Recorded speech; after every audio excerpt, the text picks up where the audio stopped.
All right, so we have one more problem where we're going to select and create appropriate displays. So we say that Tyra volunteers at an animal shelter and she is planning a dog adoption campaign event. She wants to share information with the community about the number of dogs available to be adopted over the last 6 months.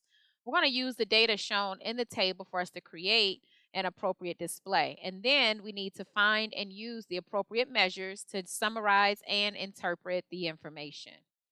All right, so looking at this information, first thing we want to ask ourselves is what type of information is given. They do give us numerical data. And what do we want the display to show? We want to show the number of dogs that were available to be adopted over the last 6 months. And how would the display be analyzed? Well, we're going to analyze it so that we can see what that change is month by month.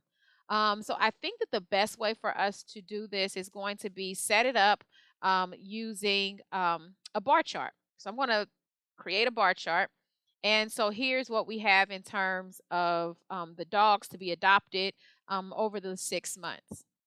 And so when we look at it this way, we have the number of dogs for each of those months, and we can see, where our measure of center is. So we're going to find out when we research and look into this information, we can find that the average number of dogs available is around 19 dogs per month.